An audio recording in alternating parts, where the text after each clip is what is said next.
রাত নামতেই তেহরানের আকাশে নেমে আসে এক অদ্ভুত সুর। গুলির শব্দ নয়, বরং প্রস্তুতির প্রতিধ্বনি। যেন শহরটা বলছে, ঝড় আসুক, আমরা প্রস্তুত। আর সেই প্রস্তুতির কেন্দ্রবিন্দুতে দাঁড়িয়ে ইরান, এক অদম্য চরিত্র যে মাথা নত করতে শেখেনি। যুক্তরাষ্ট্রের নতুন করে দেওয়া যুদ্ধের হুমকি যেন আগুনে ঘি ঢেলেছে, কিন্তু ইরান পিছিয়ে যায়নি, বরং আগুনে ঝাঁপ দিয়ে সোনা হওয়ার পথটাই বেছে নিয়েছে।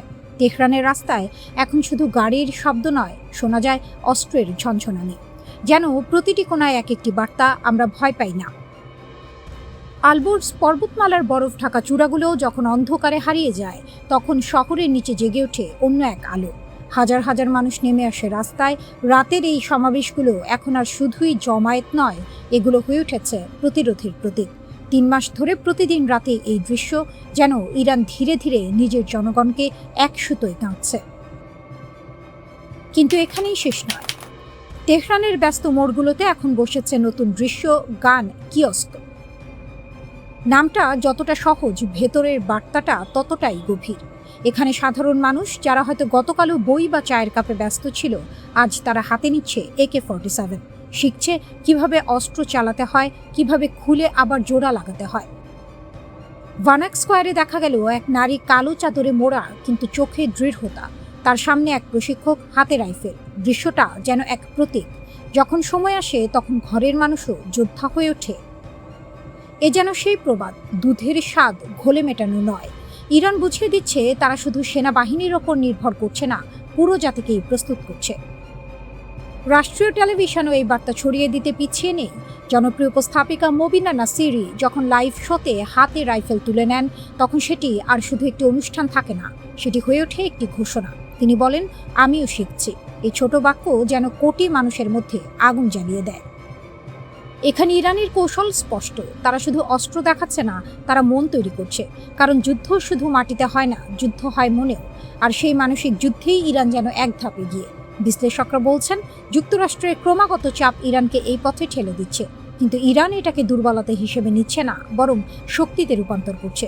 তারা জানে, ভয় দেখিয়ে তাদের থামানো যাবে না, বরং এই চাপই তাদের আরো সংগঠিত করছে, জনগণকে একত্র করছে। এখন প্রশ্ন, এই প্রস্তুতি কোথায় গিয়ে থামবে? ইসরায়েলে মার্কিন যুদ্ধবিমান নামছে, তেহরানে চলছে অস্ত্র প্রশিক্ষণ। 2 প্রান্তে 2 প্রস্তুতি, মাঝখানে পুরো মধ্যপ্রাচ্য যেন বারুদের স্তূপ। কিন্তু এই উত্তপ্ত পরিস্থিতির মাঝেও ইরান এক বার্তা দিচ্ছে, তারা যুদ্ধ চায় না, কিন্তু যুদ্ধ এলে পিছিয়ে যাবে না। তারা আলোচনায় বসবে, কিন্তু মাথা নত করে নয়।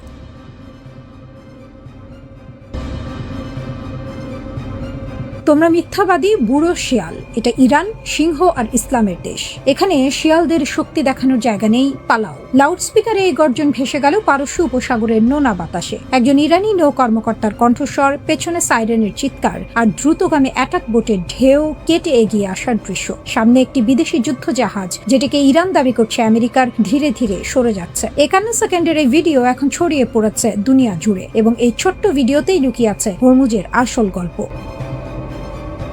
ইরানের রাষ্ট্রীয় মিডিয়া প্রেস টিভি একটি ভিডিও প্রকাশ করে। সেখানে দেখা যাচ্ছে মার্কিন নৌবাহিনীর ডেস্ট্রয়ার USS ফ্রাঙ্ক এ পিটারসন জুনিয়র DDG-121 পারস্য উপসাগরের কৌশলগত জলসীমায় অবস্থান করছে। ইরানি নৌ কর্মকর্তার রেডিও বার্তা তখন পরিষ্কার, ওয়াইশিপ 121, এটি শেপান স্টেশন। এখনই গতিপথ বদলাও এবং ভারতীয় মহাসাগরে ফিরে যাও। আমার নির্দেশ না মানলে তুমি লক্ষ্যবস্তু হবে। আমেরিকান জাহাজ থেকে জবাব এলো শান্ত গলায়, আন্তর্জাতিক আইন অনুযায়ী ট্রানজিট প্যাসেজে আছি, আপনার চ্যালেঞ্জ গ্রহণযোগ্য নয়। কিন্তু ইরানি কর্মকর্তা থামলেন না। তিনি আশেপাশের সব জাহাজকে সতর্ক করে ঘোষণা দিলেন, মনোযোগ দিন সব জাহাজ। ওমান সাগরে যে কোনো যুদ্ধ জাহাজ থেকে 10 মাইল দূরে থাকুন, কারণ আমি গুলি চালাতে প্রস্তুত।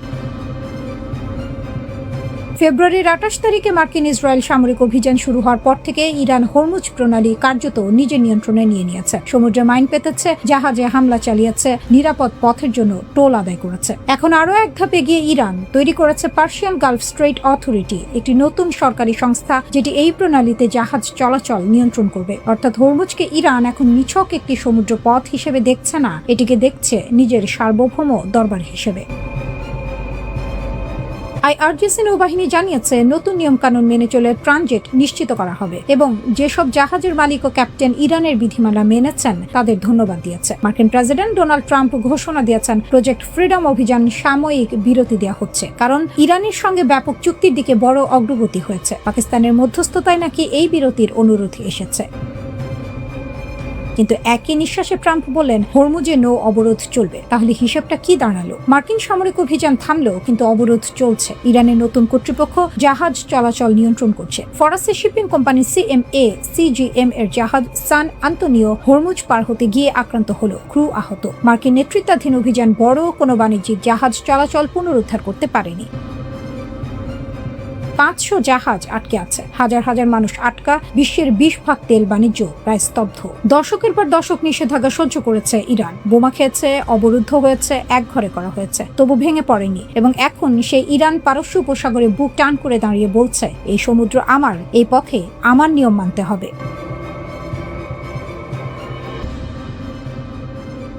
গোপন এক নথি, নিঃশব্দে ছড়িয়ে পড়া এক বিস্ফোরণ, আর সেই বিস্ফোরণের কেন্দ্রবিন্দুতে দাঁড়িয়ে আছে ইরান, নিঃসংকোচ, নির্ভীক, অদম্য। যুক্তরাজ্যের প্রভাবশালী সাময়িকী দ্য ইকোনমিস্টের হাতে আসা এই গোপন নথি যেন হঠাৎ করে উন্মোচন করে দিয়েছে এক অদৃশ্য যুদ্ধের মানচিত্র, যেখানে সরাসরি অস্ত্রের গর্জন নেই, কিন্তু প্রতিটি ছায়ার ভেতর লুকিয়ে আছে এক ভয়ঙ্কর বার্তা, ইরানকে শক্তিশালী করতে রাশিয়ার গোপন পরিকল্পনা। নথির পাতায় পাতায় উঠে এসেছে এক সাহসী কৌশল। সেখানে বলা হয়েছে রাশিয়া ইরানকে দিতে চেয়েছিল 5000 অত্যাধুনিক ড্রোন। শুধু ড্রোন নয়, জ্যাম প্রতিরোধী, নিখুঁত, লক্ষ্যভেদী এমন প্রযুক্তি যা আকাশ প্রতিরক্ষা ব্যবস্থাকেও ধোঁকা দিতে পারে, যেন এক নিঃশব্দ ঘাতক যার পদচারণা শোনা যায় না, কিন্তু আঘাত লাগে সরাসরি হৃদয়ে। এই ড্রোনগুলোর একটি অংশ ফাইবার অপটিক প্রযুক্তিতে নিয়ন্ত্রিত, যেখানে বেতার তরঙ্গের উপর নির্ভরতা নেই, ফলে শত্রুর জ্যামিং কৌশল সেখানে প্রায় অকার্যকর। 40 কিলোমিটার দূর থেকেও নিখুঁত আঘাত, যেন দূরের অন্ধকারে বসে থাকা একজন শিকারী যার চোখ কখনো ভুল করে না। আর এখানেই ইরানের শক্তির প্রকৃত রূপ স্পষ্ট হয়ে ওঠে। দীর্ঘদিন ধরে মনে করা হতো রাশিয়া শুধু গোয়েন্দা তথ্য দিয়েই ইরানকে সহায়তা করছে, কিন্তু এই নথি বলছে ভিন্ন গল্প। এটি কেবল তথ্যের লেনদেন নয়, এটি প্রযুক্তির হস্তান্তর, এটি যুদ্ধক্ষেত্রে নতুন অধ্যায়ের সূচনা। নথিটি তৈরি করেছে রাশিয়ার সামরিক গোয়েন্দা সংস্থা GRU। 10 পৃষ্ঠার এই পরিকল্পনায় রয়েছে ডায়াগ্রাম, মানচিত্র, কৌশল, সবকিছু। এমনকি পারস্য উপসাগরের উপকূলীয় দ্বীপগুলো পর্যন্ত চিহ্নিত করা হয়েছে, যেন প্রতিটি আঘাত হয় হিসেব কষে। সময়ের প্রেক্ষাপটও ছিল উত্তেজনাপূর্ণ। প্রেসিডেন্ট ডোনাল্ড ট্রাম্প ইরানের খার্গ দ্বীপে হামলার কথা ভাবছিলেন, আর ঠিক সেই সময়েই তৈরি হচ্ছিল এই নীরব প্রতিরোধের নকশা। কিন্তু গল্প এখানেই থেমে নেই। এই পরিকল্পনার দ্বিতীয় স্তর আরও বিস্ময়কর। সেখানে ছিল স্যাটেলাইট নিয়ন্ত্রিত ড্রোন, যেগুলোতে ব্যবহার করা হতে পারে স্টারলিং প্রযুক্তি। এই ড্রোনগুলো শুধু সামনের যুদ্ধক্ষেত্রেই নয়, বরং শত শত কিলোমিটার দূরের সরবরাহ লাইন পর্যন্ত ধ্বংস করতে সক্ষম। অর্থাৎ যুদ্ধ আর শুধু সম্মুখ সমরের মধ্যে সীমাবদ্ধ নয়, এটি এখন বিস্তৃত, গভীর এবং সর্বব্যাপী। আর তৃতীয় স্তর মানব সম্পদ। রাশিয়ার বিশ্ববিদ্যালয়ে পড়া প্রায় 10,000 ইরানি শিক্ষার্থীর মধ্য থেকে ড্রোন অপারেটর তৈরির পরিকল্পনা ছিল। পাশাপাশি তাজিক ও সিরীয় গোষ্ঠীগুলোকেও যুক্ত করার চিন্তা। ভাষা, দক্ষতা, আনুগত্য সবকিছু মিলিয়ে তৈরি হতে পারত এক নিখুঁত যুদ্ধযন্ত্র। এই পুরো চিত্রটি একটাই কথা বলে, ইরান কেবল প্রতিরোধ করছে না, ইরান নিজেকে রূপান্তর করছে। মধ্যপ্রাচ্যের আকাশে এখন আর শুধু যুদ্ধ বিমান উড়ে না, উড়ে অদৃশ্য আতঙ্ক। আর সেই আতঙ্কের নিয়ন্ত্রণে রয়েছে এমন এক শক্তি যাকে থামানো সহজ নয়। তবে প্রশ্ন রয়ে যায়, এই নথি কি বাস্তবে রূপ পেয়েছে? ড্রোনগুলো কি পৌঁছেছে ইরানে? প্রশিক্ষণ কি শুরু হয়েছে? উত্তর অজানা। কিন্তু একটি সত্য স্পষ্ট, যদি এই পরিকল্পনার সামান্য অংশ বাস্তব হয়, তবে তা যে কোনো মার্কিন সামরিক অভিযানের জন্য দুঃস্বপ্ন হয়ে উঠতে পারে। কারণ যুদ্ধের নতুন নিয়মে বড় শক্তি মানে সবসময় জয় নয়। কখনো কখনো ছায়ার আড়ালেই জন্ম নেয় প্রকৃত শক্তি, আর সেই শক্তির নাম ইরান। পারস্য উপসাগরের উত্তাল হাওয়ায় এখন নতুন একটি প্রশ্ন ঘুরপাক খাচ্ছে। বুশহরে কি আবার জ্বলে উঠবে পরমাণু চুল্লির আলো? কারণ যুদ্ধের ধুলো কিছুটা থিতু হতে না হতেই ইরান হাত বাড়িয়েছে রাশিয়ার দিকে। মস্কোর পরমাণু বিশেষজ্ঞদের ফিরিয়ে আনার তোড়জোড় শুরু হয়েছে তেহরানে। এই একটি পদক্ষেপে স্পষ্ট, ইরান ভাঙেনি, বরং নতুন সংকল্পে ঘুরে দাঁড়িয়েছে। আঘাত এসেছিল, কিন্তু দমেনি ইরান। সাম্প্রতিক যুদ্ধে যুক্তরাষ্ট্র ও ইসরায়েলের যৌথ বিমান বাহিনী বুশেহর পারমাণবিক কেন্দ্রকে লক্ষ্য করে কমপক্ষে 4 বার হামলা চালিয়েছে। শুধু ইরানকে আঘাত করাই নয়, পুরো উপসাগরীয় অঞ্চলকে তেজস্ক্রিয় বিপদের মুখে ঠেলে দেওয়ার এই নির্মম কৌশল দেখে শিউরে উঠেছিল খোদ জাতিসংঘের পরমাণু পর্যবেক্ষক সংস্থা IAEA। চুল্লি থেকে বিষাক্ত তেজস্ক্রিয় পদার্থ বাতাস ও পানিতে ছড়িয়ে পড়লে গোটা মধ্যপ্রাচ্য পরিণত হতো এক মৃত্যুকূপে, কিন্তু ইরানের তীব্র প্রতিরোধের লৌহ দেয়াল সেই বিপদকে থামিয়ে দিয়েছে। এ যেন বাঘের গুহায় ঢুকে বাঘকেই ঘায়েল করার চেষ্টা, যা শেষ পর্যন্ত শিকারীকেই ফাঁদে ফেলেছে। হামলার ভয়ে রাশিয়া নিজের কিছু কর্মী সরিয়ে নিয়েছিল। নতুন 2টি ইউনিটের নির্মাণ কাজও সাময়িক স্থগিত হয়েছিল, কিন্তু ইরান থামেনি। যুদ্ধের আঁচ গায়ে মেখেও তেহরান ঘোষণা দিয়েছে 2029 সালের মধ্যে নতুন 2টি পারমাণবিক রিঅ্যাক্টরের কাজ শেষ করতেই হবে। 6 দশকের স্বপ্ন রাশিয়ার হাত ধরে পূর্ণতা। বুশেহর পারমাণবিক কেন্দ্রের গল্পটা শুধু বিজ্ঞানের নয়, এটা একটি জাতির অদম্য মনোবলের গল্প। 1975 সালে জার্মান কোম্পানির সাথে হাত মিলিয়ে এই কেন্দ্রের নির্মাণ শুরু হয়েছিল, কিন্তু রাজনৈতিক জটিলতার ফাঁদে পড়ে কাজ থমকে যায়। তখন পাশে এসে দাঁড়ায় রাশিয়া। পুতিনের দেশের সহায়তায় দীর্ঘ প্রতীক্ষার অবসান ঘটিয়ে 2011 সালে আলো জ্বালায় বুশেহর। মধ্যপ্রাচ্যের প্রথম পারমাণবিক বিদ্যুৎ কেন্দ্র হিসেবে ইতিহাসের পাতায় নাম লেখায় ইরান। 1000 মেগাওয়াট বিদ্যুৎ উৎপাদন করে দেশটির কোটি মানুষের ঘরে আলো পৌঁছে দিচ্ছে এই কেন্দ্র। 2017 সাল থেকে আরও 2টি নতুন ইউনিটের কাজ শুরু হয়েছে, এবারও রাশিয়ার কাঁধে ভর করে। শত শত রুশ প্রকৌশলী ও পরমাণু বিজ্ঞানী দীর্ঘদিন ধরে বুশেহরে কাজ করে আসছিলেন। ইরানে নিযুক্ত রাষ্ট্রদূত কাজেম জালানি এখন সরাসরি মস্কোর দরজায় কড়া নাড়ছেন। সেই বিশেষজ্ঞদের ফেরত পাঠান, কাজ শুরু করুন। 2029 সালের সময়সীমা মাথায় রাখুন। হামলার আসল উদ্দেশ্য কি ছিল? ইসরায়েল ও যুক্তরাষ্ট্র বহুদিন ধরে দাবি করে আসছে বুশেহরের কোনো গোপন কোণে সমৃদ্ধ ইউরেনিয়াম লুকিয়ে রেখেছে ইরান। পারমাণবিক অস্ত্র তৈরির পথে তেহরান নাকি বহু দূরে এগিয়ে গেছে। এই সন্দেহের বশেই বারবার বুশেহরকে নিশানা করা হয়েছে, কিন্তু ইরান সোজা কথায় বলেছে বেসামরিক কাজে বিদ্যুৎ উৎপাদনই একমাত্র লক্ষ্য। তাদের এই অবস্থান থেকে এক চুলও নড়ানো যায়নি। যুক্তরাজ্য ভিত্তিক সংবাদ মাধ্যম ইরান ইন্টারন্যাশনাল 24 এপ্রিল নিশ্চিত করেছে রাশিয়ার সাথে তেহরানের যোগাযোগ এখন পূর্ণ গতিতে চলছে। বুশেহরের চুল্লি আবার পূর্ণ শক্তিতে জ্বলে ওঠার অপেক্ষায় ইরান। হামলা এসেছিল, ক্ষতিও হয়েছে, কিন্তু লোহাকে আগুনে পোড়ালে যেমন ইস্পাত হয়, ইরানও তেমনি আঘাত খেয়ে আরও শক্ত হয়েছে। বুশেহরের এই পরমাণু আলো নেভানো যায়নি, নেভানো যাবেও না। মার্কিন সাম্রাজ্যবাদের অহংকার এবং ইসরায়েল নামক আগ্রাসী শক্তির দম্ভ মধ্যপ্রাচ্যের বালিয়াড়িতে দাফন হয়ে গেছে। পারস্য উপসাগরের বুকে নিজেদের সুরক্ষিত দুর্গ মনে করা মার্কিন সামরিক ঘাঁটিগুলো এখন ধ্বংসস্তূপে পরিণত। ইরানের অপারেশন ট্রু প্রমিস 4 ছিল বিশ্বশক্তির অপ্রতিদ্বন্দ্বী দম্ভের গায়ে এক বিশাল চপেটাঘাত। ইরান প্রমাণ করে দিয়েছে তারা কেবল কথা বলে না, তাদের প্রতিটি পদক্ষেপ নিখুঁত এবং বিধ্বংসী।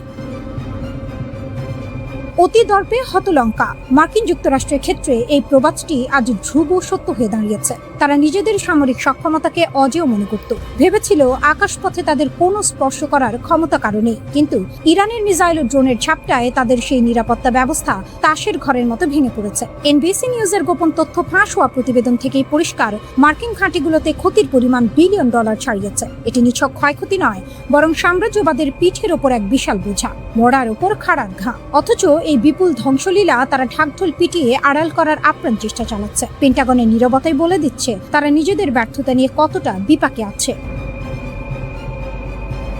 ইরানের এই সফল অভিযানের কেন্দ্রবিন্দুতে ছিল তাদের অদম্য সাহস এবং প্রযুক্তিগত উৎকর্ষ। প্রিন্স সুলতান বিমান ঘাঁটিতে ইরানের নিখুঁত হামলায় যখন মার্কিনীদের গর্বের বোয়িং E-3 সেন্ট্রি বিমানটি মাটির সাথে মিশে গেল, তখন বিশ্ববাসী দেখল সাম্রাজ্যবাদের মুখোশ কিভাবে খসে পড়ে। 12 থেকে 15 জন মার্কিন সেনা আহত হওয়া এবং একাধিক রিফুয়েলিং বিমানের ধ্বংসযজ্ঞ প্রমাণ করে ইরান এখন শত্রুর ঘরের ভেতর ঢুকে আঘাত করতে জানে। তারা কেবল কুয়েত বা বাহরাইনের ঘাঁটিতে হামলা করেনি, বরং শত্রুর স্নায়ু কেন্দ্রগুলোকেও তছনছ করে দিয়েছে। তাদের এই সাহসিকতা দেখে বিশ্ব এখন স্তব্ধ। ইরান যেন সাপের হাঁচি বেদের চেনা, শত্রুর প্রতিটি চাল তারা আগে থেকেই বুঝে নিয়েছিল এবং তাদের প্রতিটি পরিকল্পনা ধূলিসাৎ করে দিয়েছে। ইসরায়েল এবং ওয়াশিংটনের যৌথ আগ্রাসন আজ এক গভীর গহ্বরে আটকা পড়েছে। আলোচনার টেবিলে বসে তারা যখন শান্তির ভান করছিল, পর্দার আড়ালে তখন ইরান তাদের বজ্রমুষ্টি প্রস্তুত করছিল। তেল শোধনাগার থেকে শুরু করে গুরুত্বপূর্ণ বন্দর, ইরানের প্রতিটি মিসাইল যেন এক একটি বিচারকের রায় হিসেবে আঘাত এনেছে। মার্কিন প্রশাসন এখন দিশেহারা। তারা একদিকে আলোচনার আবেদন করছে, অন্যদিকে তাদের সামরিক শ্রেষ্ঠত্ব চুরমার হয়ে যাওয়ার বেদনায় নীল হচ্ছে। ইরান আজ কেবল একটি রাষ্ট্র নয়, বরং একটি আদর্শের নাম। তাদের এই প্রতিরোধ লড়াই বিশ্বজুড়ে শোষিত মানুষের জন্য এক নতুন আশার আলো। তারা প্রমাণ করেছে, ঘর পোড়া গরু সিঁদুরে মেঘ দেখলে ভয় পায়। এই প্রবাদ ইরানিদের জন্য প্রযোজ্য নয়, তারা বরং মেঘের গর্জন শুনেই ঝড়ের মোকাবিলায় প্রস্তুত। ওয়াশিংটন এবং তেল আবিব এখন বুঝতে পারছে ইরানকে নিয়ে তামাশা করার পরিণাম কত ভয়াবহ হতে পারে। সাম্রাজ্যবাদের দম্ভের চূড়া আজ নত হয়েছে, আর ইতিহাসের পাতা ইরান লিখে রাখলো, অপরাজেয় শক্তির সামনে ন্যায়ের লড়াই কখনো ব্যর্থ হয় না। ইরান আজ এক নায়কের আসনে, যেখানে তাদের বীরত্ব গাথা আগামী প্রজন্মের কাছে এক অবিস্মরণীয় উপাখ্যান হয়ে থাকবে। মধ্যপ্রাচ্যের উত্তপ্ত বালিয়াড়িতে এখন একটাই নাম প্রতিধ্বনিত হচ্ছে, ইরান, যারা ইতিহাসের অগ্নিপরীক্ষায় বারবার উত্তীর্ণ হয়েও কখনো মাথা নোয়ায়নি। ইসরায়েল এবং মার্কিন যুক্তরাষ্ট্রের আগ্রাসনের মুখে ইরান আজ কেবল একটি রাষ্ট্র নয়, বরং একটি অকুতোভয় দুর্গ। দেশটির অলিগলি থেকে শুরু করে রাজপথ সর্বত্রই এখন প্রতিরোধের সুর। যখন চারদিকে যুদ্ধের দামামা, তখন ইরান দেখিয়ে দিল তারা কেবল কথার ফুলঝুরি ছড়ায় না, বরং হাতে কলমে জবাব দিতে জানে। ইরানের প্রতিরক্ষা মন্ত্রণালয়ের সাম্প্রতিক ঘোষণা অনুযায়ী দেশের 3 কোটি নাগরিক তাদের মাতৃভূমি রক্ষায় মরণপণ লড়াই করতে প্রস্তুত। একে নিছক পরিসংখ্যান ভাবলে ভুল হবে। সাম্রাজ্যবাদী শক্তিগুলো যখন ভেবেছিল ইরানকে ভেতর থেকে ভেঙে চুরমার করে দেবে, ঠিক তখনই ইরানের সাধারণ মানুষ প্রাচীরের মতো দাঁড়িয়ে তাদের সব ষড়যন্ত্রকে গলার কাঁটা বানিয়ে দিয়েছে। ইসরায়েল আর যুক্তরাষ্ট্রের মতো শক্তিগুলো যখন ঘোলা পানিতে মাছ শিকারের চেষ্টা করছে, তখন ইরানের এই গণজাগরণ যেন তাদের সব সমীকরণ তছনছ করে দিচ্ছে। ইরান কেবল মাঠের শক্তিতেই অজেয় নয়, তাদের প্রযুক্তিগত সক্ষমতাও এখন বিশ্বকে অবাক করার মতো। ৯,০০০টি দেশীয় কোম্পানির সমন্বয়ে গড়া তাদের প্রতিরক্ষা নেটওয়ার্ক যেন এক সোনায় সোহাগা। যখন শত্রুরা মনে করে ইরান কোণঠাসা, তখনই দেশটি তাদের অব্যবহৃত মিসাইল সক্ষমতা ও সমর শক্তির দাপট দেখিয়ে দেয়। হরমুজ প্রণালীর মতো গুরুত্বপূর্ণ জলপথকে নিজেদের বজ্র মুষ্টিতে রেখে ইরান বুঝিয়ে দিয়েছে, মগের মূল্য গড়ার দিন ফুরিয়ে যাচ্ছে। তাদের পররাষ্ট্রনীতি এখন এক অনন্য উচ্চতায়, তারা কাউকে এক চুলো ছাড় দিচ্ছে না। কূটনীতির টেবিলে যখন যুক্তরাষ্ট্র আলিয়ার পেছনে ছুটছে, ইরান তখন নিজের অবস্থানে পাথরের মতো অটল। মার্কিন দূত কুশনার বা উইটকফ যাই আসুক না কেন, ইরানের মেরুদণ্ড শক্ত। ওয়াশিংটন যখন দিশেহারা হয়ে নিজেদের ব্যর্থতাকে ঢাকার জন্য বিভ্রান্তি ছড়াচ্ছে, তেহরান তখন সুসংহত ও ঐক্যবদ্ধ।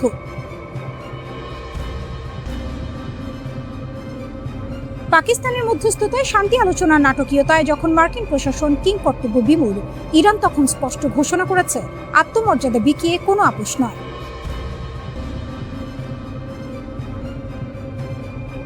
আমেরিকার হাড় ভাঙার শব্দ শোনার হুঁশিয়ারি দিয়ে ইরানের নেতারা প্রমাণ করেছেন, তারা কেবল রক্ষক নন, তারা এক ভয়ঙ্কর সুন্দর শক্তির প্রতিরূপ। ইসরায়েল এবং মার্কিন জোটের জন্য ইরান এখন এক দাঁত ভাঙা জবাব দিয়ে দাঁড়িয়ে আছে।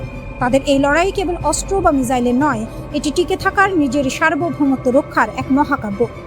ইরান বিশ্বকে দেখিয়ে দিয়েছে শক্তিশালী প্রতিপক্ষের সামনেও মাথা উঁচু করে কিভাবে বাঁচতে হয়। তারা জানে ষড়যন্ত্রের জাল কতই না গভীর, কিন্তু তাদের অদম্য জেদ ও জাতীয় ঐক্যের সামনে সব সাম্রাজ্যবাদী স্বপ্ন ধূলিসাৎ হতে বাধ্য। ইরান আজ কেবল মধ্যপ্রাচ্যের মোড়ল নয়, বরং শোষিত ও সংগ্রামী দেশগুলোর জন্য এক অঘোষিত প্রেরণা। যারা বারবার ইরানকে দাবিয়ে রাখার চেষ্টা করেছে, তারা এখন বুঝতে পারছে আগুনে হাত দিলে কি পরিণতি হয়। তেহরান আজ ইসরায়েল ও ওয়াশিংটনের চোখ রাঙানিকে তুচ্ছ করে নিজের শর্তে বিশ্ব রাজনীতি পরিচালনা করছে। এটি ইরানের বিজয়, এটি তাদের বীরত্ব, যাকে পৃথিবীর কোনো শক্তি রুখতে পারবে না। ইতিহাস সাক্ষ্য দেবে অন্যায় ও আগ্রাসনের বিরুদ্ধে কিভাবে ইরান অজেয় হিসেবে টিকে রইল। ট্রাম্পের গেম প্ল্যান যখন রিয়াদের পকেটে, মধ্যপ্রাচ্যের নতুন কিংমেকার MBS। রণক্ষেত্রে যখন বারুদের গন্ধ, তখন পর্দার আড়ালে চলছে কূটনৈতিক দাবার চাল। আর এই খেলায় এখন আক্কেল গুড়ুম করে দেওয়ার মতো চাল চালছেন সৌদি আরবের ক্রাউন প্রিন্স মোহাম্মদ বিন সালমান। ডোনাল্ড ট্রাম্প ভেবেছিলেন আব্রাহাম অ্যাকর্ড দিয়ে মধ্যপ্রাচ্যকে নিজের হাতের মুঠোয় আনবেন, কিন্তু রিয়াদ এখন বুঝিয়ে দিচ্ছে খেলা হবে তাদের শর্তে। যুক্তরাষ্ট্র আর ইসরায়েল যখন লেবাননকে নিজেদের বলয়ে টানার জন্য আকাশ কুসুম কল্পনা করছে, তখন সৌদি আরব সেখানে এক মাস্টার স্ট্রোক দিয়েছে। রিয়াদ এখন লেবাননকে স্পষ্ট বার্তা দিয়েছে, ইসরায়েলের সাথে কোনো আলোচনা হবে না যদি না সেখানে ফিলিস্তিন রাষ্ট্রের নিশ্চয়তা থাকে। লেবাননের পার্লামেন্ট স্পিকার নবি বেরিও এখন সৌদি সুরেই গান গাইছেন। তিনি সাফ জানিয়ে দিয়েছেন, সৌদি আরব সই না করলে লেবাননও কোনো চুক্তিতে যাবে না। ট্রাম্পের সাজানো বাগান এখন রিয়াদের ইশারায় তাসের ঘরের মতো ভেঙে পড়ার উপক্রম। হোয়াইট হাউসে বসে ট্রাম্প যখন হুঙ্কার ছাড়ছেন, এমবিএস তখন অত্যন্ত ঠান্ডা মাথায় জলবৎ তরলং করে দিয়েছেন আসল সত্যটা। তিনি সাফ জানিয়ে দিয়েছেন, আমরা আব্রাহাম অ্যাকর্ডসের অংশ হতে চাই, কিন্তু আমাদের রাস্তা পরিষ্কার হতে হবে। এই রাস্তা হলো দ্বিরাষ্ট্র সমাধান। সৌদি আরব কেবল নিজের ফায়দা দেখছে না, বরং পুরো আরব বিশ্বের স্বার্থের প্রশ্নে তারা এখন অটল। ওয়াশিংটন যতই চাপ দিক না কেন, রিয়াদ এখন আর চোখ বুজে সই করার পাত্র নয়। তারা এখন মধ্যপ্রাচ্যের সেই নায়ক যে নিজের শর্তে শান্তি কিনতে জানে। ট্রাম্প লেবাননের আইন বদলানোর স্বপ্ন দেখছেন, বলছেন ইসরায়েলের সাথে কথা না বলা নাকি অপরাধ। কিন্তু তিনি হয়তো ভুলে গেছেন, খোদ ইসরায়েলের ভেতরেই এখন ভরাডুবি শুরু হয়েছে। জেরুজালেমের রাজপথে নেতুরে কাট্টার মতো কট্টর ইহুদিরা যখন ইসরায়েলি পতাকা পোড়ায় এবং জায়নবাদকে প্রতারণা বলে ঘোষণা করে, তখন ট্রাম্পের শান্তি চুক্তি এক প্রকার মরীচিকা ছাড়া আর কিছুই নয়। সৌদি আরব খুব ভালো করেই জানে, অভ্যন্তরীণভাবে জরাজীর্ণ একটি রাষ্ট্রের সাথে তাড়াহুড়ো করে চুক্তি করা মানে নিজের পায়ে কুড়াল মারা। লেবাননের রাজনীতিবিদরা যখন নিজেদের মধ্যে দা কুমড়া সম্পর্ক বজায় রেখে দ্বিধা বিভক্ত, তখন সৌদি দূত ইয়াজেদ বিন ফারহান বৈরুতে গিয়ে পরিষ্কার করে দিয়েছেন, তাড়াহুড়োর কোনো জায়গা নেই। ট্রাম্পের 3 সপ্তাহের যুদ্ধবিরতি হয়তো ক্ষণস্থায়ী শান্তি দেবে, কিন্তু স্থায়ী সমাধান আসলে কেবল রিয়াদের গ্রিন সিগন্যাল পেলে। এমবিএস এখন সেই অবস্থানে পৌঁছেছেন যেখানে হোয়াইট হাউসকেও বলতে হচ্ছে, আমরা বিষয়টি নিয়ে আরও আলোচনা করব। মধ্যপ্রাচ্যের এই বিশৃঙ্খল পরিস্থিতিতে সৌদি আরব এখন আর কেবল একটি তেল সমৃদ্ধ দেশ নয়, তারা এখন এক অপরাজেয় পলিটিক্যাল জায়ান্ট। ট্রাম্পের ডিল অব দ্য সেঞ্চুরি এখন রিয়াদের ডাস্টবিনে যাবে নাকি বাস্তবে রূপ নেবে, তা সম্পূর্ণ নির্ভর করছে এমবিএস এর বুড়ো আঙুলের ইশারায়। সৌদি আরব প্রমাণ করে দিয়েছে, মধ্যপ্রাচ্যের রাজনীতিতে তারা কোনো চুনোপুটি নয়, বরং তারাই হলো আসল হর্তাকর্তা, বিধাতা।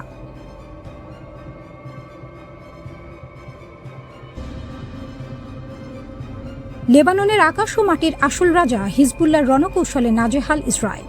লেবানন সীমান্তে এখন আর কেবল কামানের গর্জন নেই, আছে আধুনিক প্রযুক্তির আক্কেল গুড়ুম করে দেওয়ার মতো এক লড়াই। ইসরায়েল ভেবেছিল তাদের অত্যাধুনিক হারমিস 450 ড্রোন দিয়ে লেবাননের আকাশে খবরদারি করবে, কিন্তু হিজবুল্লাহর ক্ষেপণাস্ত্রের আঘাতে সেই ড্রোন যখন মাটির দিকে মুখ থুবড়ে পড়ল, তখন পেন্টাগন থেকে তেল আবিব সবারই হাড়ির খবর ফাঁস হয়ে গেল। দক্ষিণ লেবাননের আকাশে ড্রোনের ধ্বংসাবশেষ আর দাউ দাউ করে জ্বলা আগুন এটাই প্রমাণ করে যে হিজবুল্লাহর আকাশ প্রতিরক্ষা এখন আরও শক্তিশালী। ইসরায়েলি বাহিনী যখন ভেবেছিল তারা দক্ষিণ লেবাননে নিজেদের নিরাপদ অঞ্চল তৈরি করে ফেলেছে, ঠিক তখনই হিজবুল্লাহ তাদের বাঘের ঘরে ঘোগের বাসা হয়ে দেখা দিয়েছে। বিস্ফোরককারী ড্রোন দিয়ে ইসরায়েলি সেনাদের ওপর ঝটিকা আক্রমণ চালিয়ে হিজবুল্লাহ বুঝিয়ে দিয়েছে যে তারা কোনো চুনোপুটি নয়। কানারা গ্রামের কাছে ইসরায়েলি সেনাদের অবস্থানে ড্রোনের বিস্ফোরণ এবং নাহারিয়া বসতি লক্ষ্য করে ড্রোনের ঝাঁক বা সোয়ার্ম অ্যাটাক প্রমাণ করে যে হিজবুল্লাহর রণকৌশল এখন অনেক বেশি আক্রমণাত্মক এবং কার্যকর। ইসরায়েলের গর্বের ধন মেরকাভা ট্যাঙ্ক, যাকে কিনা তারা অপরাজয় মনে করত, হিজবুল্লাহর পেতে রাখা চেইন বোম এর আঘাতে সেই ট্যাঙ্কের এখন ভরা ডুবি দশা। তাইবে এলাকায় একটি সাজোয়া যানের এক বিশাল কনভয় হিজবুল্লাহর সুনিপুণ অ্যাম্বুশে পড়ে তছনছ হয়ে গেছে। পরপর 2টি বিস্ফোরণে 4টি অত্যাধুনিক মেরকাভা ট্যাঙ্ক যখন দাউ দাউ করে জ্বলছিল, তখন ইসরায়েলি বাহিনীর দম্ভ তাসের ঘরের মতো ভেঙে পড়েছে। এর আগে তারা দাবি করেছিল যে তারা 21টি মেরকাভা ধ্বংস করেছে, আর নতুন এই হামলা প্রমাণ করে যে হিজবুল্লাহর সামনে ইসরায়েলি ট্যাঙ্কগুলো অসহায়। হোয়াইট হাউসে বসে ডোনাল্ড ট্রাম্প যখন দাবি করছেন যে ইসরায়েল আর লেবাননের মধ্যে যুদ্ধবিরতি আরও 3 সপ্তাহ বাড়ানো হয়েছে এবং 2 দেশ একে অপরকে খুব পছন্দ করে, তখন বাস্তব পরিস্থিতি হলো কাজীর গরু কিতাবে আছে, গোয়ালে নেই। হিজবুল্লাহর আইন প্রণেতা হাসান ফাদলাল্লাহ স্পষ্ট জানিয়ে দিয়েছেন, ইসরায়েলের তৈরি করা তথাকথিত ইয়েলো লাইন বা প্রতিরক্ষা রেখা তারা গুড়িয়ে দেবেন। ট্রাম্পের মধ্যস্থতা আর সরাসরি কূটনৈতিক আলোচনার আশ্বাস যখন কেবল ফাঁকা আওয়াজ হিসেবে শোনা যাচ্ছে, তখন হিজবুল্লাহর প্রতিরোধ লড়াই মাঠ পর্যায়ে ইসরায়েলকে কোণঠাসা করে ফেলেছে। কাগজে কলমে যুদ্ধবিরতির কথা বলা হলেও সীমান্তের উত্তেজনা এখন চরম সীমায়। হিজবুল্লাহর যোদ্ধারা যখন একের পর এক সারফেস 2 ইয়ার মিসাইল ছুটছে, তখন ইসরায়েলি বিমান বাহিনীর নাভিশ্বাস উঠে যাচ্ছে। ইসরায়েল দাবি করেছে তারা লঙ্ঘন ঠেকাচ্ছে, কিন্তু হিজবুল্লাহর মতে এই যুদ্ধবিরতি এখন কেবল ডুমুরের ফুল। হিজবুল্লাহর স্পষ্ট বার্তা, যতক্ষণ না লেবাননের মাটি থেকে শেষ ইসরায়েলি সেনা বিদায় নিচ্ছে এবং আমেরিকানরা কোনো সুনির্দিষ্ট সুবিধা দিচ্ছে, ততক্ষণ এই লড়াই চলবে। মধ্যপ্রাচ্যে এই মহানাটকে হিজবুল্লাহ আজ সেই অদম্য শক্তি যারা কেবল কথার ফুলঝুরি নয়, বরং মাঠ পর্যায়ে ইসরায়েলি দম্ভকে ধুলোয় মিশিয়ে দেওয়ার ক্ষমতা রাখে। ইরান ও যুক্তরাষ্ট্রের মধ্যকার টানাপোড়েনের এই নতুন অধ্যায় যেন এক রুদ্ধশ্বাস নাটক। একদিকে ইরানের রাজপথে দাপিয়ে বেড়াচ্ছে প্রলয়ঙ্করী সব ব্যালিস্টিক মিসাইল, অন্যদিকে হোয়াইট হাউসে বসে প্রেসিডেন্ট ডোনাল্ড ট্রাম্পের যুদ্ধবিরতি বাড়ানোর নাটকীয় সিদ্ধান্ত। ভূ রাজনীতির এই রঙ্গমঞ্চে দুই পক্ষই এখন অগ্নি পরীক্ষার মুখোমুখি। ইরানের সামরিক প্রদর্শনী আর ওয়াশিংটনের কূটনীতি সব মিলিয়ে বিশ্ব এখন এক অনিশ্চিত ভবিষ্যতের দিকে তাকিয়ে। তেহরান, কেরমান এবং আরিক শহরে ইরানি বিপ্লবী গার্ড বাহিনী IRGC যে মিসাইল প্যারেড করেছে তা ছিল বিশ্ববাসীর জন্য একটি স্পষ্ট বার্তা। গাদার থেকে শুরু করে কোরআন শাহ, শত্রুর বুক কাঁপানো সব মিসাইল নিয়ে রাজপথে ইরানের এই মহড়া যেন প্রমাণ করছে মাসব্যাপী যুদ্ধ বা মার্কিন অবরোধে তারা একটুও দমে যায়নি।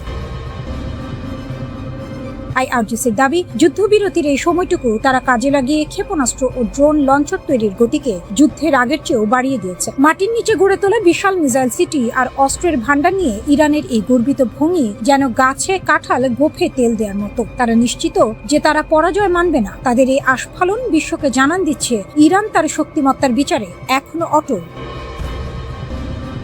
প্রেসিডেন্ট ডোনাল্ড ট্রাম্পের যুদ্ধবিরতি বাড়ানোর ঘোষণাটি যেন এক সাপের ছুঁচো গেলা অবস্থা। আগে যুদ্ধবিরতি বাড়াতে অনীহা প্রকাশ করলেও শেষ মুহূর্তে পাকিস্তানের মধ্যস্থতায় তিনি সুর বদলেছেন। ট্রাম্পের দাবি, নতুন কোনো প্রস্তাব না আসা পর্যন্ত এই যুদ্ধবিরতি বহাল থাকবে। ট্রাম্প প্রশাসন একদিকে বলছে ইরানকে রুখতে তাদের সামরিক প্রস্তুতি তুঙ্গে, অন্যদিকে পাকিস্তানের অনুরোধে যুদ্ধবিরতি বাড়াচ্ছে। ট্রাম্প প্রশাসন হয়তো ভাবছে সময় ক্ষেপণ করে তারা নিজেদের কৌশল গুছিয়ে নেবে, কিন্তু বাস্তবতা ভিন্ন। ইরানের পাল্টা হুমকি, যে কোনো আক্রমণ হলে দাঁত ভাঙা জবাব দেওয়া হবে, স্পষ্ট করে দিচ্ছে যে ইরানের সাথে তাদের এই যুদ্ধ এক দীর্ঘমেয়াদী সংঘাতের দিকেই ধাবিত হচ্ছে।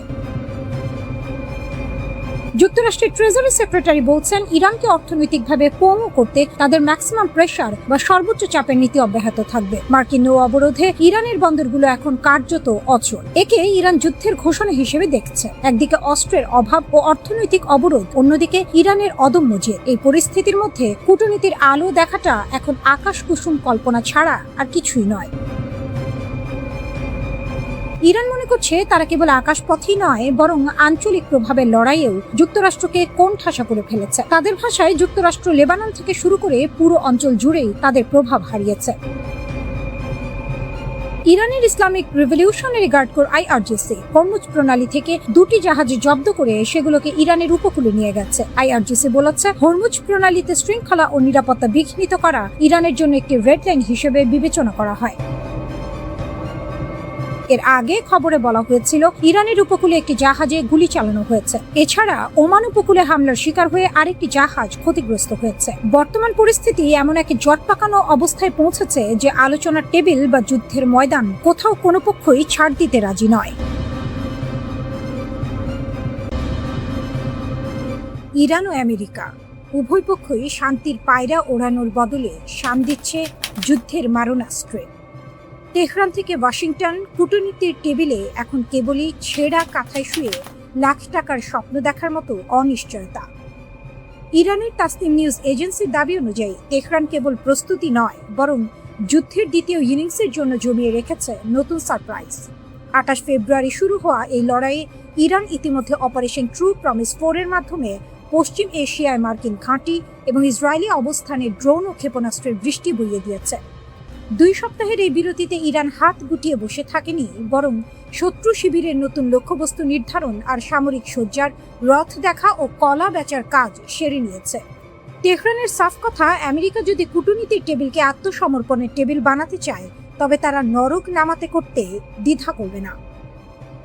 ডোনাল্ড ট্রাম্পের স্বভাবজাত উলু বনে মুক্ত ছড়ানোর মতো বাগাড়ম্বর থামেনি। যুদ্ধবিরতির ভবিষ্যৎ নিয়ে প্রশ্ন করা হলে তিনি আবারও হুমকি দিয়েছেন চুক্তি না হলে প্রচুর বোমা বর্ষিত হবে। এদিকে ইসলামাবাদের শান্তি আলোচনার টেবিলে বসার কথা থাকলেও তেহরান তার সরাসরি অস্বীকার করেছে।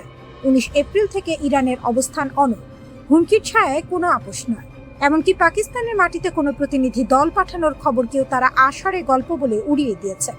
ইরানের পররাষ্ট্রমন্ত্রী আব্বাস আরাকচি এবং মুখপাত্র ইসমাইল বাঘাই স্পষ্ট করে দিয়েছেন মার্কিন নৌ অবরোধ এবং ভারতীয় পতাকাবাহী ও অন্যান্য বাণিজ্যিক জাহাজে হামলার ঘটনাগুলো যুদ্ধবিরতির কফিনে শেষ পেরেক ঠুকে দিয়েছে।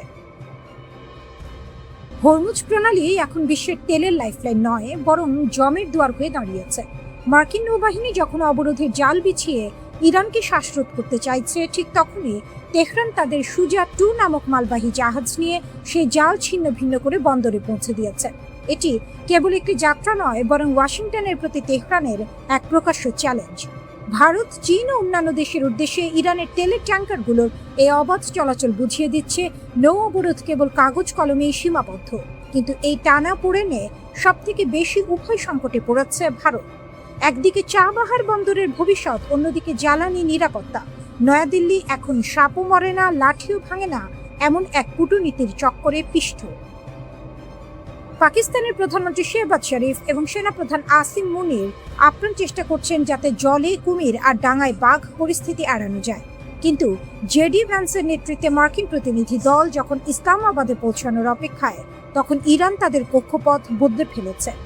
লেবাননে ইসরায়েলি হামলা আর পারস্য উপসাগরে মার্কিন প্ররোচনা, এই দুই মিলে পরিস্থিতিকে এমন এক জায়গায় নিয়ে গেছে যেখানে এক মাঘে শীত যায় না প্রবাদটি বারবার মনে পড়ছে। পারস্য উপসাগরের আকাশে এখন যে গুমট মেঘ জমেছে, তা কি শান্তির বৃষ্টি হয়ে ঝরবে, নাকি পারমাণবিক বজ্রপাতে ছাই করে দেবে তিলে তিলে গড়া এই সভ্যতাকে?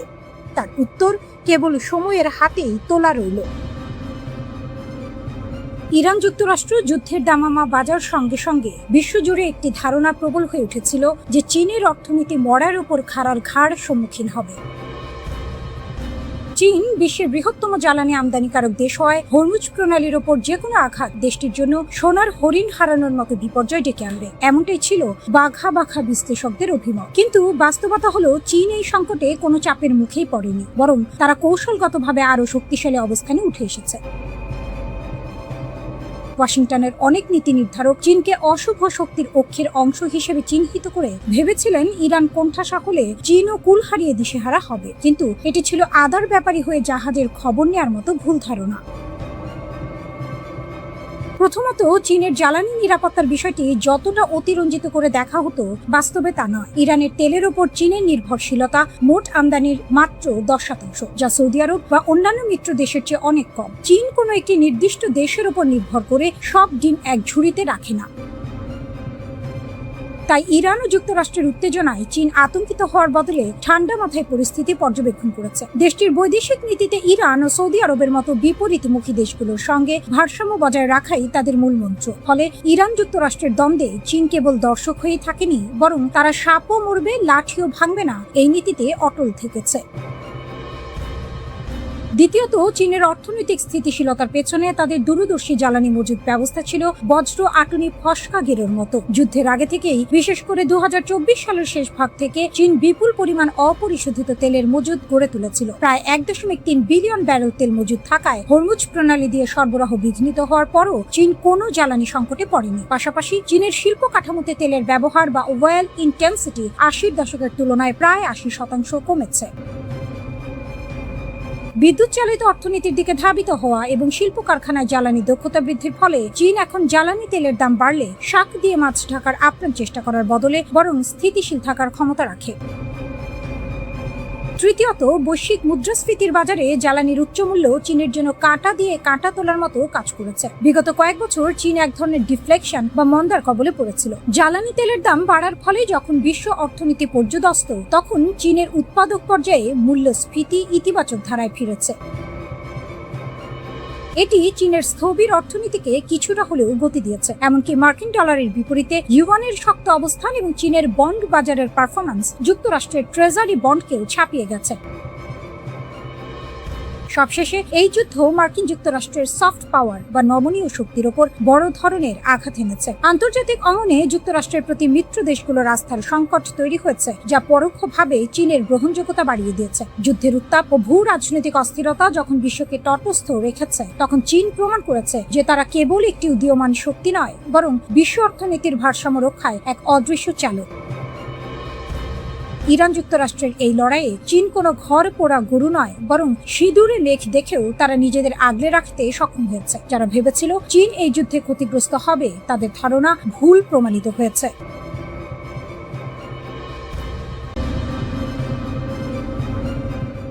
আকাশ কুসুম কল্পনা করা এক দর্পিত ব্যক্তির মুখে সজোরে চপেটাঘা। মেহেদী হাসান এনডিটিভিকে দেওয়া সাক্ষাৎকারে অত্যন্ত স্পষ্টভাবে দেখিয়েছেন যে তথাকথিত শক্তিশালী দেশগুলো যখন মনে করেছিল এক সপ্তাহে ইরানকে ধূলিসাৎ করে দেবে, তখন তাদের সেই ধারণা আজ বালির কাঁধের মতো ভেঙে পড়েছে। যুদ্ধের ব্যাকরণে একটি কথা প্রচলিত আছে, দুর্বল শক্তি যদি হার না মানে তবে দিন শেষে তারাই বিজয়ী। ইরান ঠিক এই তাসের ঘর ভাঙার খেলায় মেতেছে। বর্তমানে সর্বশ্রেষ্ঠ সামরিক শক্তি এবং দুটি পারমাণবিক শক্তিধর দেশের বিপক্ষে বুক ফুলিয়ে টিকে থাকা কোনো ছেলে খেলা নয়। ইতিহাস সাক্ষী দেয়, ইরানিরা সহজে নতি স্বীকার করার পাত্র নয়। যারা মনে করেছিলেন ইরান দ্রুত আত্মসমর্পণ করবে, তারা আসলে ইরানের লড়াকু মানসিকতা এবং ইতিহাসের পাতা থেকে শিক্ষা নিতে ভুলে গেছেন। মেহেদী হাসান এখানে ইউক্রেনের উদাহরণ টেনেছেন। রাশিয়ার আক্রমণের শুরুতে সবাই ভেবেছিল কিয়েভ দখল হবে কয়েকদিনে, কিন্তু ইউক্রেন টিকে গেছে। ঠিক একইভাবে ইরান রাশিয়ার সামান্য সাহায্য আর নিজেদের অভ্যন্তরীণ শক্তির উপর ভর করে লড়াই চালিয়ে যাচ্ছে। আমেরিকান নীতি নির্ধারকরা যেন ইরানের উপর আক্রমণ করে আঙুল ফুলে কলাগাছ হতে চেয়েছিলেন, কিন্তু বাস্তবতা আজ তাদের নুন আনতে পান্তা ফুরানোর মতো অবস্থায় ফেলে দিয়েছে। তারা ভুলে গেছেন 1980-র দশকের সেই 8 বছর ব্যাপী ইরাক ইরান যুদ্ধের কথা। সাদ্দাম হোসেনকে যখন পুরো পশ্চিমা বিশ্ব অস্ত্র ও রসদ দিয়ে সাহায্য করছিল, তখনও ইরান মাথা নত করেনি। প্রায় 5 লক্ষ প্রাণ বিসর্জন দিয়েও তারা টিকেছিল। সেই ইতিহাস আজ আবার নতুন করে ফিরে আসছে। পারমাণবিক কর্মসূচির প্রশ্নেও পরিস্থিতি এখন জগা খিচুড়ি অবস্থায়। ওবামা আমলের চুক্তি থেকে ট্রাম্পের বেরিয়ে যাওয়া যেন ছিল নিজের পায়ে কুড়াল মারা। বর্তমানে ইরান 60% পর্যন্ত ইউরেনিয়াম সমৃদ্ধ করেছে, যা পারমাণবিক অস্ত্র তৈরির খুব কাছাকাছি। আমেরিকা যখন ইসরায়েলের সুরে সুর মিলিয়ে শূন্য সমৃদ্ধিকরণের দাবি তুলছে, যা ইরানের কাছে অরণ্য রোদন ছাড়া আর কিছু নয়। কারণ কোনো দেশই তার বৈজ্ঞানিক সক্ষমতা এবং শিল্প কাঠামোর অধিকার ছেড়ে দেবে না। সামরিক হামলা চালিয়ে একটি দেশের জ্ঞান বা ইচ্ছা শক্তিকে ধ্বংস করা যে সম্ভব নয়, তা বুঝতে পশ্চিমা বিশ্ব এখনো কানা করেও বুদ্ধি ব্যয় করছে না। এদিকে হরমুজ প্রণালী এখন যুদ্ধের তুরুপের তাস। ইরান এই জলপথ বন্ধ করে দিয়ে বিশ্ব অর্থনীতিতে মরণ কামড় দেওয়ারও ক্ষমতা রাখে। যদিও আমেরিকার অবকাঠামোর কারণে তাদের প্রতিদিন কোটি কোটি ডলারের ক্ষতি হচ্ছে, তবুও তারা দমে যাওয়ার পাত্র নয়। নতুন সুপ্রিম লিডার মোস্তফা খামেনির নেতৃত্বে ইরান এখন এক নতুন মোড় পরিবর্তনের অপেক্ষায়। মধ্যপ্রাচ্যের এই সংকট কোনো সহজ সমাধান নয়। আমেরিকা যদি মনে করে পেশি শক্তি দিয়ে সবকিছু জয় করবে, তবে তারা আসলে আকাশ কুসুম চিন্তা করছে। আলোচনার টেবিলে সমান মর্যাদা ছাড়া ইরানকে দমন করা হবে ঘোড়ার আগে গাড়ি জোড়ার মতো অসাধ্য। ইতিহাস থেকে শিক্ষা না নিলে এই যুদ্ধ কেবল রক্তপাত আর অস্থিরতাই বাড়াবে, কোনো চূড়ান্ত সমাধান আনবে না।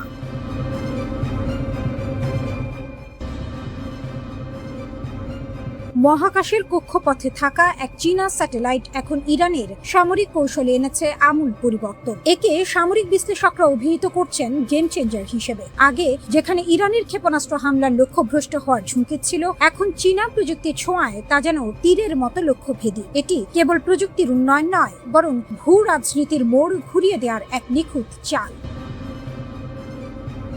ইরানের জন্য চীনের আর্থ আই প্রতিষ্ঠানের তৈরি TWO-1B স্পাইস স্যাটেলাইট যেন মেঘ না চাইতেই জল হয়ে এসেছে। 0.5 মিটার রেজলিউশনের এই দানবীয় চোখ এখন মার্কিন ও মিত্র বাহিনীর প্রতিটি নড়াচড়া রেকর্ড করছে। সৌদি আরবের প্রিন্স সুলতান এয়ারবেস হোক কিংবা জর্ডানের মুয়াফফাক সালতান ঘাঁটি, সবই এখন এই স্যাটেলাইটের রিয়েল টাইম নজরদারিতে। আগে মার্কিন ঘাঁটিগুলোর অবস্থান ছিল গোপন, এখন সেই গোপন তথ্যগুলো ইরানের কাছে হাড়ির খবরের মতো পরিষ্কার। বেইদু নেভিগেশন সিস্টেমের সাথে এই স্যাটেলাইটের সমন্বয় ইরানকে এক অজেয় শক্তিতে পরিণত করেছে, যা পেন্টাগনের জন্য নিশ্চিতভাবেই মরার উপর খাড়ার ঘা। এই নতুন প্রযুক্তিগত উন্নতির ফলে ইরান এখন হামলার আগে যেমন লক্ষ্যবস্তু সুনির্দিষ্ট করতে পারছে, তেমনি হামলার পরবর্তী ক্ষয়ক্ষতি যাচাইও 1 সেকেন্ড সময় নষ্ট করছে না। এটি তাদের প্রক্সি গোষ্ঠীগুলোর সক্ষমতা বহুগুণ বাড়িয়ে দিয়েছে। পশ্চিমা প্রতিরক্ষা ব্যবস্থা, যা এতদিন তাদের আকাশসীমা নিয়ে নিশ্চিত ছিল, এখন তারা পড়েছে শাখের করাতের মুখে। পেছনে ফিরলে বিপদ, সামনে এগুলে ঝুঁকি। ইরানের এই সামরিক উত্থান পশ্চিমা বিশ্বের জন্য বড় ধরনের এক দুঃস্বপ্ন। এদিকে বেইজিং তার চিরাচরিত ভঙ্গিতে এই অভিযোগকে ভিত্তিহীন বলে উড়িয়ে দিচ্ছে। চীন সরাসরি সামরিক সহায়তার কথা অস্বীকার করলেও বিশ্ববাসী জানে শাক দিয়ে মাছ ঢাকা আর সম্ভব নয়। যখন মার্কিন প্রেসিডেন্ট ডোনাল্ড ট্রাম্পের মতো ব্যক্তিত্বরা সরাসরি হুঁশিয়ারি দিচ্ছেন যে ইরানকে সহায়তা করলে কঠোর নিষেধাজ্ঞা দেওয়া হবে, তখন চীনের এই অস্বীকার যেন ঢাল নেই, তলোয়ার নেই, নিধিরাম সর্দারের মতো শোনাচ্ছে। কারণ ডিজিটাল যুদ্ধের এই যুগে স্যাটেলাইট তথ্য আদান প্রদানই এখন সবচেয়ে বড় মারণাস্ত্র। ইরান এবং চীন যেভাবে একে অপরের পরিপূরক হিসেবে কাজ করছে তাতে স্পষ্ট যে তাদের এই গোপন আঁতা কোনো সাধারণ বিষয় নয়, বরং এটি দীর্ঘমেয়াদী এক ভূ রাজনৈতিক মাস্টার প্ল্যান। সামরিক বিশ্লেষকদের মতে ইরান এখন কোনো রণক্ষেত্রে সরাসরি উপস্থিতি ছাড়াই ডিজিটাল যুদ্ধের মাধ্যমে পরাশক্তিগুলোকে নাকানি চুবানি খাওয়াচ্ছে। এটি কেবল প্রযুক্তির লড়াই নয়, এটি আধিপত্যের লড়াই। মার্কিনীদের জন্য এই পরিস্থিতি এখন আতে ঘা লাগার মতো। বছরের পর বছর ধরে চলা নিষেধাজ্ঞা ইরানকে কেবল মানসিকভাবেই শক্তিশালী করেনি, বরং তাদের বাধ্য করেছে নতুন নতুন উদ্ভাবনী পথ খুঁজতে। আর চীন সেই পথকেই প্রশস্ত করে দিয়েছে। মহাকাশ প্রযুক্তিতে চীনের ক্রমবর্ধমান এই আধিপত্য আগামী দিনে বিশ্ব রাজনীতির ভারসাম্যকে আরো অস্থিতিশীল করে তুলতে পারে। ইরান ও চীনের এই প্রযুক্তিগত মৈত্রী বিশ্বকে নতুন এক বাস্তবতার সামনে দাঁড় করিয়ে দিয়েছে। আমেরিকা এবং তার মিত্ররা যদি এখনই নিজেদের প্রতিরক্ষা কৌশলে আমূল পরিবর্তন না আনে, তবে ভবিষ্যতে তাদের জন্য বাঘের ঘরে ঘোগের বাসা বাঁধার মতো পরিস্থিতি তৈরি হওয়া কেবল সময়ের ব্যাপার। বিশ্ববাসী এখন দেখছে কিভাবে প্রযুক্তি আর কূটনীতির মিশেলে একটি ছোট দেশ বিশ্ব শক্তির দর্প চূর্ণ করতে সক্ষম হয়।